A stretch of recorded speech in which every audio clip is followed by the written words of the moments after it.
स्वागत है आपका एक बार फिर से आपके अपने यूट्यूब चैनल एग्जाम वॉरियर्स में। आज हम बात करने वाले हैं हमारे भारतीय संविधान की जो प्रमुख विशेषताएं हैं उन विशेषताओं के बारे में। देखिए, हमने सबसे पहले संविधान का निर्माण करा लिया था।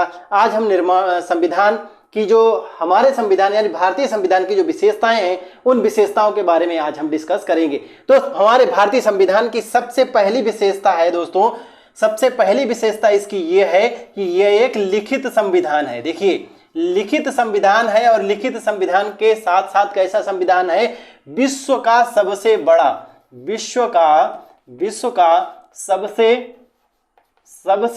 बड़ा, विश्व का सबसे बड़ा क्या है, संविधान है। जो कैसा है, लिखित संविधान। आपको पता है संविधान दो प्रकार के होते हैं, एक होता है लिखित और एक होता है अलिखित, ठीक है। तो हमारा संविधान कैसा है, लिखित है। अलिखित संविधान की अगर हम बात करें किस देश का अलिखित संविधान है, तो देखिए अलिखित संविधान आपको ब्रिटेन का मिलेगा, जहां पर राजशाही होती है मोस्टली, वहां का संविधान जो होता है अलिखित होता है। ऐसा इसलिए होता है क्योंकि वहां पर संविधान में जो संशोधन है बहुत आसानी से हो जाते हैं।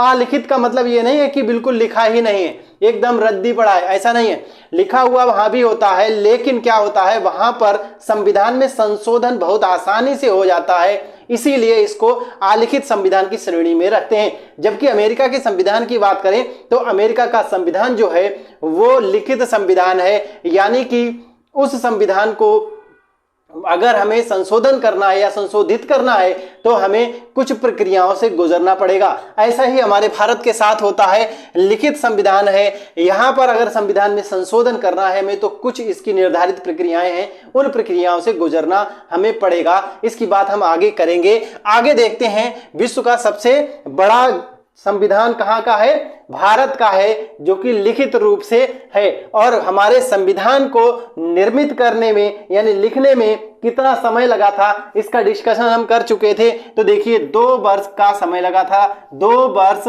11 माह और 18 दिन का समय लगा था, ठीक है। लगभग 3 साल का समय लगा था हमारे संविधान के निर्माण होने में। दोस्तों, विश्व की अगर बात करें तो यूएसए के बारे में आपने सुना होगा, यूनाइटेड स्टेट ऑफ अमेरिका। तो यूनाइटेड स्टेट अमेरिका का जो संविधान है मात्र 4 महीने में लगभग बनकर तैयार हो गया था। और सबसे ज्यादा समय की अगर हम बात करेंगे तो सबसे ज्यादा समय जो ऑस्ट्रेलिया के संविधान के लिए लगा था, लगभग 9 वर्ष का समय लगा था ऑस्ट्रेलिया के संविधान को निर्मित होने में। देखिए हमारे देश में क्या है, हमारे देश में एक खूबी पाई जाती है, आपने एक गाना सुना होगा, जो जिससे मिला सीखा हमने गैरों को भी अपनाया हमने, ठीक है। तो हमें जहां से भी अच्छाई सीखने को मिलती है हम वहां से ऑब्जर्व कर लेते हैं और सीख लेते हैं। यही हमारा गुण है, यही हमारी भारतीयता है और यही हमारी संस्कृति है। हम जहां से भी अच्छाइयां हमें मिलती हैं हम उन अच्छाइयों को अपने अंदर उतारते हैं। ऐसा ही हमारे संविधान में भी देखने को मिला, जहां से हमें हमारे संविधान के लिए अच्छी चीजें प्राप्त हुई, हमने उस देशों के संविधान से उन अच्छी चीजों को ले लिया। अब हम बात करेंगे कि हमने किसी देश के संविधान से कुछ चीज ली तो कैसे ली। तो देखिए कैसे ली, क्या हमने वहां जाके बस उनके संविधान को पढ़ा या हमें पता लग गया किसी तरीके से कि ये चीज वहां के संविधान में है तो हमने अपने यहां जोड़ दिया, नहीं, ऐसा नहीं किया हमने। कैसे किया, देखिए अगर हमको किसी भी देश के संविधान से कुछ लेना था, ठीक है, जैसे हमें मान लो अमेरिका से लेना था, ठीक, तो अमेरिका से लेने के लिए हमने क्या किया, पहले तो अमेरिका के संविधान को पढ़ा, अमेरिका के संविधान को पढ़ा, देखा, समझा और वहां के नागरिकों पर जो वो रूल एम्प्लाई हो रहे थे वहां से देखा और पता किया कि वहां के नागरिकों को ज्यादा स्वतंत्रता मिल रही है उनसे, ठीक, और उस देश के विकास में वो चीजें सहायक हो रही हैं या नहीं हो रही हैं। तो उन चीजों को फिर हमने ऑब्जर्व किया, ऑब्जर्वेशन के बाद में हमें लगा कि ये हमारे लिए भी अच्छी चीजें हो सकती हैं, तो हमने उस देश के संविधान निर्माता या फिर उस देश के राजा या फिर राष्ट्रपति की अनुमति ली कि हम आपके संविधान से ये चीज लेना चाहते हैं, क्या ले सकते हैं। तो उस देश के उस राष्ट्रपति या फिर उस राजा ने या फिर उन संविधान निर्माताओं ने हमें रिटन रूप से ये लिख के दिया कि हाँ आप ले सकते हो, तो हमने उनसे बाकायदा लिखवाया है। जैसे मान लो हमने अमेरिका से क्या मूल अधिकार लिए हैं, तो मूल अधिकार जब हमने अमेरिका से लिए तो हमें रिटन में उन्होंने दिया है और हमने उनसे लिखवाया है, हमने उनको लिख के दिया, यानी कि कॉपीराइट जैसे मिलती है उस टाइप से उन्होंने हमें दिया है। तो इस तरीके से हमने किसी देश से सीखा है। देखिए हमारे देश में क्या होता है, हमारे देश में एक बड़ी खूबी है, अगर बच्चा 5वीं पढ़ने जाएगा ना 5वीं में, तो हमारे देश के जो बच्चे के अभिभावक हैं वो क्या एक्सपेक्टेशंस रखते हैं कि अब ये बच्चा सब कुछ सीख गया, ठीक है, सब कुछ सीख गया, इसने सारी किताबें पढ़ डाली हैं, ठीक है। तो अगर वो मान लो अगर उसको कक्षा 1 या 5 में उसको हिंदी पढ़ाई जाती है तो वो उर्दू की किताब की भी एक्सपेक्टेशंस रखते हैं कि ये उर्दू की किताब भी पढ़ लेगा, ठीक है। तो ऐसी ही एक्सपेक्टेशंस हम लोग भी रख रहे थे, किससे, संविधान निर्माताओं से। लेकिन संविधान निर्माताओं में इतना काबिल कोई व्यक्ति नहीं मिल रहा था जो पूरी दुनिया के संविधान को छान के आया हो। तो उनमें एक व्यक्ति मिले थे जिनका नाम था भीमराव अंबेडकर। क्या नाम था, भीमराव अंबेडकर नाम था, ठीक है। इनके बारे में आपने सुना होगा, ठीक। भीमराव अंबेडकर ने देखिए लगभग 66 देशों का संविधान पढ़ रखा था। कितने देशों का, लगभग 66 देशों का संविधान पढ़ रखा था। इतने विद्वान व्यक्ति थे। इनके पास कई जो है पीएचडी डिग्रियां थी, ठीक है, पीएचडी इन्होंने कई सब्जेक्ट से कर रखा था। तो ये बहुत ही विद्वान व्यक्ति थे। देखिए एक हमारे यहाँ हुए थे गांधी जी, नाम सुना होगा आपने, इतने नाम क्या सुना, ये तो राष्ट्रपिता ही है तो नाम तो सुना ही सुना होगा, ठीक है, और इनके बारे में खूब पढ़ा भी होगा। गांधी जी और भीमराव अंबेडकर के बीच में बिल्कुल नहीं बनी, ठीक है, बिल्कुल बनी नहीं। जब गोलमेज सम्मेलन होता था तो अगर कभी गांधी जी गलती से पहुंच गए, ठीक, तो भीमराव अंबेडकर वहां पर नहीं आए। जबकि दोनों ही लोग क्या थे, ये तो जो है शेड्यूल कास्ट से आते थे, यानी शेड्यूल कास्ट से आते थे, और ये जो थे वो जो दलित थे उनके उत्थान के लिए लगे ही थे गांधी जी। लेकिन फिर भी पता नहीं क्यों इन दोनों लोगों के बीच में आपस में मनमुटाव थे, और इतने मनमुटाव थे कि ये दोनों लोग एक साथ एक जगह पर कभी बैठे ही नहीं। ऐसा ही जब हुआ, जब संविधान निर्मित होने लगा, तो जब जवाहरलाल नेहरू आए थे गांधी जी के पास, कहा कि राष्ट्रपिता, आप राष्ट्रपिता हैं, आप चलिए, और आपके बिना तो संविधान बन ही नहीं सकता, क्योंकि आपके बिना देश नहीं चलता, आपके पीछे ही देश चल रहा है, ठीक। तो गांधी जी ने साफ मना कर दिया कि देखिए इस संविधान सभा को हमसे ज्यादा अगर किसी की जरूरत है तो वो जरूरत है भीमराव अंबेडकर की। क्यों? फिर उन्होंने कहा नहीं, वो तो एससी से आते हैं, तो उनका क्या इतना ज्यादा रोल है। और ऐसा इसलिए क्योंकि हमारे देश में जातिवाद तब तो बहुत ही ज्यादा था, अभी भी बहुत ज्यादा है, ठीक। जातिवाद की अगर बात करें तो पढ़े लिखों में ये जातिवाद और ज्यादा देखने को मिलता है, ठीक है। तो देखिए बात करते हैं अभी, तो नेहरू क्या कहने लगे कि वो जो भीमराव अंबेडकर है वो क्या नाम एससी से आते हैं और दलित हैं, तो वो क्या करेंगे, आपको जनता जानती है, सभी जानते हैं, ठीक, तो आपका रोल अहम है, उनको निकाल दिया जाएगा, आपको ले लिया जाएगा, क्योंकि दोनों एक साथ बैठेंगे ही नहीं। गांधी जी ने साफ मना कर दिया, देखो अगर आप भारत का उज्जवल भविष्य चाहते हो, ठीक, तो भीमराव अंबेडकर को इस सभा में आने दीजिए, क्योंकि वही एकमात्र ऐसा व्यक्ति है जो पूरे संविधान का सही से निर्माण कर सकता है। और अगर भीमराव अंबेडकर को शामिल नहीं किया गया तो इस संविधान तो निर्मित हो जाएगा, लेकिन उस संविधान से एक और नया अंग्रेजी शासन जैसा ही शासन स्थापित हो जाएगा हमारे भारत के ऊपर। तो फिर से हमें इतनी ही लड़ाई लड़नी पड़ेगी, तो ऐसा नहीं करना चाहिए। तो इस तरीके से गांधी जी ने क्या था, अपने आप को संविधान सभा से दूर ही रखा था, और भीमराव अंबेडकर जो थे इनको शामिल किया गया। ये बात आपको बता दें कि भीमराव अंबेडकर जो थे वो एकमात्र ऐसे व्यक्ति थे जिनका चुनाव 2 बार हुआ, क्योंकि हमने पढ़ा था कि हमारी जो संविधान सभा थी उसका गठन 2 बार हुआ था, तो दोनों बार इनको क्या है चुनाव लड़ना पड़ा, और दोनों बार ये चुनाव जीते थे। तो भीमराव अंबेडकर को क्या करते हैं, इतने देशों का, लगभग 66 देशों का क्या पढ़ रखा था, इन्होंने संविधान पढ़ रखा था, इसीलिए गांधी जी ने इनको प्रेफरेंस दी और कहा इन्हें जरूर संविधान सभा में शामिल करिए, इनकी सलाह जरूर लीजिए, क्योंकि इनसे ज्यादा ज्ञानी व्यक्ति नहीं है उस समय। तो 66 देशों के संविधान उन सभी को छानने के बाद ये जो अम्बेडकर जी थे, इन्होंने सबको अपनी अपनी ये बातें बताई कि फला देश के संविधान में ऐसा है और इससे ये निष्कर्ष निकलता है। तो लोगों ने उन सबका अध्ययन किया और जाकर तब संविधान हमारा बना। इस तरीके से हमने बहुत सारे देशों से बहुत सारी चीजें ली हैं। तो आइए हम डिस्कस करते हैं कि हमने किन किन देशों से कौन कौन सी चीजें ली हैं। देखिए, हमारे संविधान पर सबसे ज्यादा अगर प्रभाव पड़ा किसी भी चीज का तो वो पड़ा था भारत शासन अधिनियम, भारत शासन अधिनियम या फिर एक्ट 1935 का। 1935 में भारत शासन अधिनियम आया था। उसका सबसे ज्यादा इफेक्ट पड़ा क्योंकि 270 के आसपास जो थे अनुच्छेद थे वो यहीं से लिए गए थे, भारत शासन अधिनियम से लिए गए। और देखिए क्या लिया गया था, जो राज्यपाल होते हैं राज्यपालों का कार्यकाल यहीं से लिया गया था। राज्यपालों का कार्यकाल। अब यहां देखिए राज्यपालों का कार्यकाल है ये, ठीक है, राज्यपालों का कार्यकाल यहां से लिया गया, ठीक। लेकिन राज्यपालों की अगर नियुक्ति की बात करें, राज्यपालों की नियुक्ति की अगर बात करें तो वो यहां से नहीं लिया गया, ठीक है। राज्यपालों का कार्यकाल ही यहीं से लिया गया, भारत शासन अधिनियम से। और क्या लिया गया, आपातकाल उपबंध लिया गया। क्या लिया गया, आपातकाल उपबंध, यानी आपातकाल लगाया जा सकता है, ठीक। क्योंकि अंग्रेजों को खतरा था ना, इसलिए वो आपातकाल लगाने के लिए बात कर रहे थे, ठीक है। उसके बाद जो न्याय व्यवस्था थी, न्याय व्यवस्था भी यहीं से ली गई, ठीक है। और क्या है, प्रशासनिक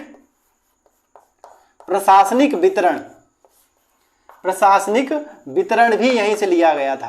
प्रशासन को किस तरीके से वितरित करना है वो भी भारत शासन अधिनियम से ही लिया गया था। तो ये चीजें कहां से ली गई थी, भारत शासन अधिनियम 1935 से ली गई थी। ये चीजें कौन कौन सी चीजें ली गई थी, जो राज्यपाल हैं उनका कार्यकाल कितना होना चाहिए, आपातकाल का उपबंध जो होना चाहिए वो हो सकता है, ये कहा भारत शासन अधिनियम में लिखा था। अगला देश है ब्रिटेन, ठीक है। तो सबसे पहले हमने ब्रिटेन से ही बहुत सी चीजें ली, ब्रिटेन के संविधान से बहुत सी चीजें। सबसे पहले यहां से देखिए एकल नागरिकता, ठीक है, एकल नागरिकता। देखिए एकल नागरिकता क्या होती है, एक ही प्रकार की नागरिकता मिलेगी कि हम भारतीय हैं, ठीक। ऐसा नहीं है कि हम उत्तर प्रदेश में रहते हैं तो हमारी नागरिकता जो है उत्तर प्रदेश की हो गई। देखिए कुछ दिन पहले 2019 से पहले हमारे देश में भी एक ऐसा राज्य था जहां पर दो नागरिकताएं दी जाती थी, एक भारतीय एक उस राज्य की, और वो था जम्मू कश्मीर। आपने सुना होगा जम्मू कश्मीर के नागरिकों को दो पहले नागरिकताएं दी जाती थी, एक जम्मू कश्मीर की और एक भारत की, ठीक है। लेकिन 2019 के बाद जैसे ही पूर्ण रूप से जम्मू कश्मीर भारत का राज्य बना तो ये भी बात वहां समाप्त हो गई, वहां पर भी एकल नागरिकता होती है। देखिए उसके बाद संसदीय शासन यानी संसद का शासन होगा।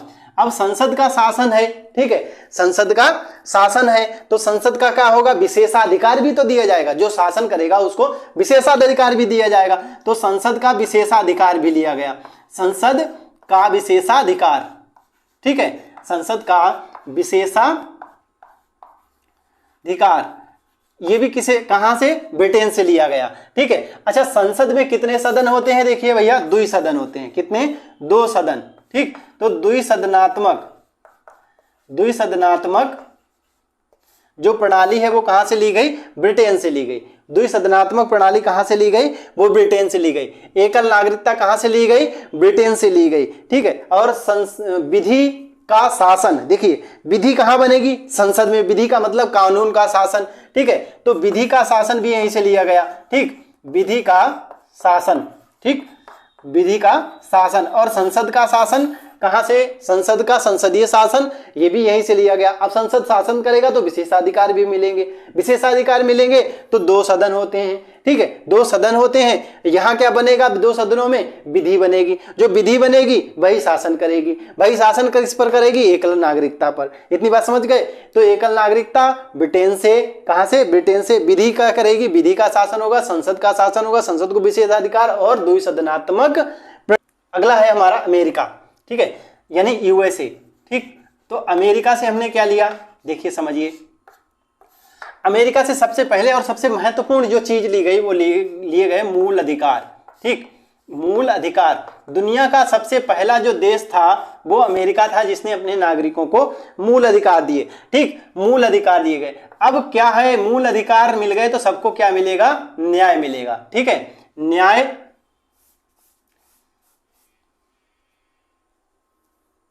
ठीक है, सबको क्या मिलेगा, न्याय मिलेगा। और न्याय कौन देगा, न्यायपालिका देगी। ठीक है, तो न्यायपालिका कैसी होनी चाहिए, स्वतंत्र होनी चाहिए, तभी तो दे पाएगी। स्वतंत्र, स्वतंत्र न्यायपालिका होगी। अब न्यायपालिका अगर स्वतंत्र होगी तो वो क्या करेगी, अपना कोई जजमेंट दे दिया उसको दोबारा भी तो देख सकती है।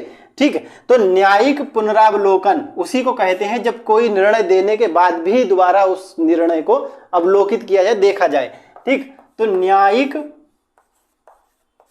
पुनरावलोकन, बात समझ में आई। मूल अधिकार मिले कहां से, अमेरिका से। ठीक है, मूल अधिकार मिलेंगे तो लोगों को स्वतंत्रता मिलेगी। लोगों को जब स्वतंत्रता मिलेगी तो क्या हो जाएगा, जो न्याय हुआ है उसको दोबारा से देखा जा सकता है कि वास्तविकता में न्याय हुआ या नहीं हुआ। ठीक है, पहली बात। उसके बाद देखिए, उच्चतम न्यायालय, उच्चतम न्यायालय यानी जो हमारा सुप्रीम कोर्ट है। ठीक, और उच्च न्यायालय यानी जो हाई कोर्ट होते हैं। ठीक, न्यायालय, यहां के जो जज होते हैं, यहां के जज, इनको हटाना कैसे है। ठीक है, हटाना, बैठाया नहीं इसने, हटाया। तो इनको हटाना कैसे है, ये कहां से, अमेरिका से लिया गया। दूसरा, राष्ट्रपति को कैसे हटाना है। ठीक है, हमारे यहां राष्ट्रपति को हटाना कैसे है, राष्ट्रपति को हटाना। ठीक, राष्ट्रपति को हटाना कैसे। ठीक, और तो कैसे हटाया जाता है, महाभियोग से। ठीक, तो दोनों पर महाभियोग प्रक्रिया कहां से ली गई, महाभियोग प्रक्रिया ली गई अमेरिका से। ठीक है, महाभियोग प्रक्रिया कहां से ली गई, अमेरिका से। दूसरी बात, उपराष्ट्रपति का प्रबंध जो उपबंध लिया गया, उपराष्ट्रपति होगा हमारे भारत में, तो वो भी अमेरिका से लिया गया है, उपराष्ट्रपति। ठीक है, उपराष्ट्रपति, क्योंकि वहां पर क्या होता है, उपराष्ट्रपति होता है अमेरिका में, प्रधानमंत्री नहीं होता है। ठीक है, तो उपराष्ट्रपति कहां से, अमेरिका से लिया गया। राष्ट्रपति को कैसे हटाना है, ये कहां से लिया गया, अमेरिका से लिया गया, क्योंकि अमेरिका ने ही राष्ट्रपति को बैठाया तो वही तो हटाएगा। ठीक है, ब्रिटेन में राजा होता है, राजा हटता नहीं है, आपको पता है। ठीक है, मूल अधिकार कौन, किसने दे दिए, मूल अधिकार दे दिए अमेरिका ने। मूल अधिकार किसने दे दिए, अमेरिका ने दे दिए। अब मूल अधिकार मिले गए तो आप क्या करोगे, न्याय को दोबारा से रिव्यू भी कराओगे। ठीक है, किससे, न्यायपालिका से। ठीक है, और न्यायपालिका अगर गलत निकली तो न्याय कौन देता है, जज। तो जजों को हटाया जाएगा। ठीक, जजों को हटाया जाएगा कैसे, महाभियोग से। कैसे, महाभियोग से जजों को हटाया जाएगा। कहां कहां के जज, उच्च न्यायालय और उच्चतम न्यायालय के। और राष्ट्रपति को भी हटाया जाएगा। राष्ट्रपति को हटाया जाएगा तो किसे बैठाएंगे, उपराष्ट्रपति को बैठा देंगे। इतनी बात समझ गए। ये कहानी सिर्फ इसलिए है ताकि आपको याद रहे। ठीक है, अब ये ना समझिएगा कि यही चीज है। देखिए अगला है आयरलैंड। ठीक है, आयरलैंड। ठीक है, इसको आयरिश गणराज्य भी बोला जाता है। यहां से क्या लिया गया, देखिए सबसे महत्वपूर्ण चीज ली गई, नीति निर्देशक तत्व। राज्यों के नीति निर्देशक तत्व, नीति निर्देशक तत्व। ठीक है, राज्यों के नीति निर्देशक तत्व कहां से लिए गए, वो लिए गए आयरलैंड से लिए गए, यानी आयरिश गणराज्य से लिए गए नीति निर्देशक तत्व। और राष्ट्रपति का निर्वाचन भी यहीं से लिया गया, राष्ट्रपति का निर्वाचन। ठीक है, राष्ट्रपति का निर्वाचन कहां से लिया गया, वो भी आयरलैंड से ही लिया गया। अच्छा, राष्ट्रपति क्या करता है, राज्यसभा में क्या करता है, लोगों का नामांकन करता है। ठीक है, नामांकन मान लेते हैं। ठीक है, नामांकन नहीं, वैसे उनको वहां पर नियुक्ति देता है 12 सदस्यों को। ठीक है, लेकिन नामांकन की बात हम इसलिए कर रहे हैं क्योंकि नामांकन यहां से लिया गया। ठीक है, तो राज्यसभा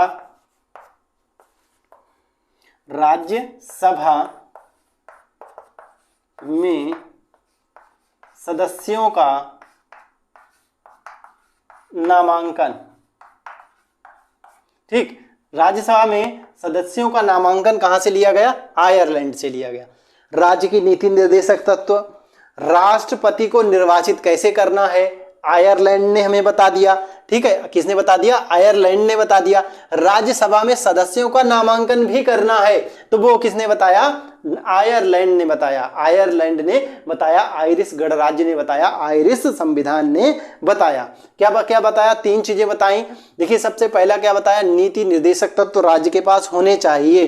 ठीक है, यानी राज्य जो है नीति के साथ शासन करे, तो नीति का निर्देश दे दीजिए, किसको दे दीजिए, राज्य को, कि नीति के साथ शासन करेगा। कौन कह रहा है, आयरिश गणराज्य बता रहा है कि ऐसे शासन करना है। ठीक, राष्ट्रपति का निर्वाचन कर लीजिए। ठीक, कौन बताएगा राज्य को, राष्ट्रपति बताएगा। किसने बताया, राष्ट्रपति का निर्वाचन, आयरलैंड ने बताया। ठीक है, राज्यसभा में से क्या लिया गया, संघीय प्रक्रिया। क्या लिया गया, संघीय प्रक्रिया। ठीक है, मतलब भारत में संघीय व्यवस्था होगी, ये कहां से लिया गया, संघीय व्यवस्था।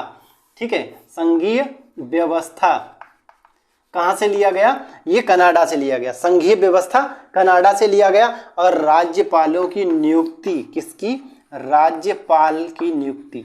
ठीक है, राज्यपालों की नियुक्ति, ये भी कहां से लिया गया, कनाडा से लिया गया। इतनी बात क्लियर हो गई। राज्यपालों की नियुक्ति और संघीय व्यवस्था, इसकी किसने स्थापना की थी, किसने, ये की थी कनाडा ने। ठीक है, आगे बढ़ते हैं, अब देखते हैं ऑस्ट्रेलिया। ठीक है, देखिए ऑस्ट्रेलिया से हमने क्या लिया, ऑस्ट्रेलिया से हमने लिया है, सबसे पहली चीज ऑस्ट्रेलिया से ली है, ठीक, ऑस्ट्रेलिया से ली है समवर्ती सूची। सुना होगा आपने, समवर्ती सूची।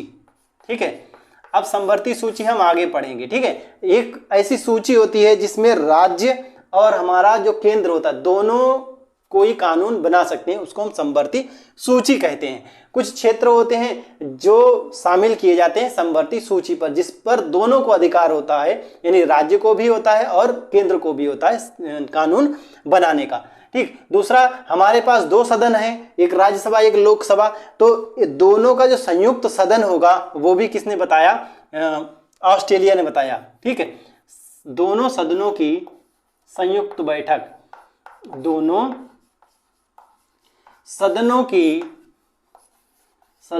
संयुक्त बैठक, ये भी कहां से लिया गया, ये भी ऑस्ट्रेलिया से लिया गया था। ठीक है, दूसरा इसके बाद जर्मनी। देखिए जर्मनी से क्या लिया गया, जर्मनी ने बताया हमको, क्या बताया, कि लोग भाग जाएंगे आपको आपत्ति में छोड़कर। आपत्ति का मतलब आपातकाल में छोड़ के भाग जाएंगे, तुम्हारा कोई सगा नहीं है, ठीक, जो तुम्हें आपत्ति में तुम्हारे साथ रहे। तो सगा कोई नहीं, सगा तब है उसको जबरदस्ती घेर लो। जबरदस्ती कब घेरोगे, जब उसके अधिकार छीन लो।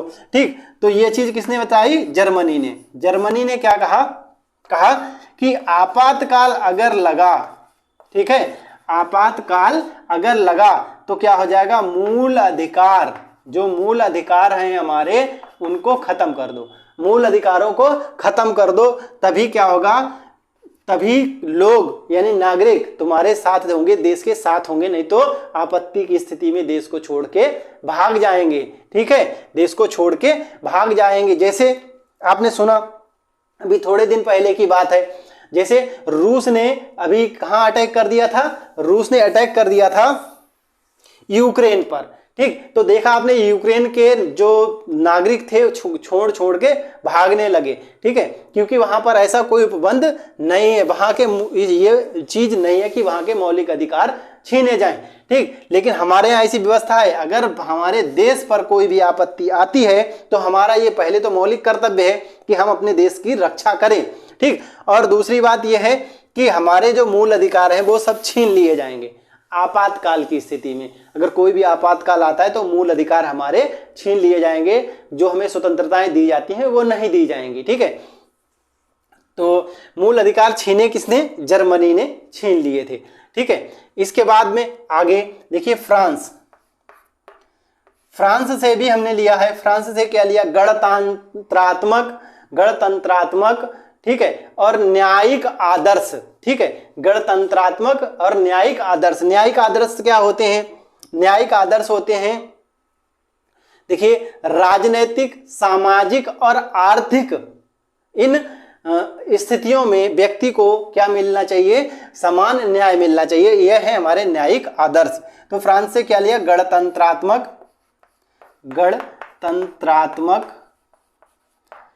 और न्यायिक आदर्श। ठीक, अब आदर्श का मतलब समझ रहे हैं कि आदर्श क्या, आदर्श देखिए गणतंत्रात्मक और न्यायिक आदर्श के हमने बताया कि क्या है, आर्थिक, सामाजिक और राजनैतिक तीनों के आधार पर व्यक्ति को न्याय मिलना चाहिए। ठीक है, ये फ्रांस से लिया गया था। कहां से लिया गया था, फ्रांस से लिया गया है। उसके बाद देखिए दक्षिण अफ्रीका से क्या लिया गया, दक्षिण अफ्रीका से लिया गया है संविधान में संशोधन। ठीक, दक्षिण अफ्रीका से लिया गया, दक्षिण अफ्रीका से क्या लिया गया, संविधान में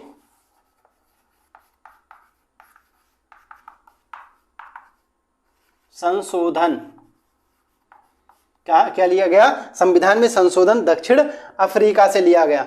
ठीक है, संविधान में संशोधन दक्षिण अफ्रीका से लिया गया। और जापान से भी हमने कुछ चीज मांगी। क्या मांगा, जापान से हमने एक अच्छी चीज देखी, उसके पास मांगा नहीं, तो हमने क्या है, उससे लिया है विधि द्वारा स्थापित प्रक्रिया।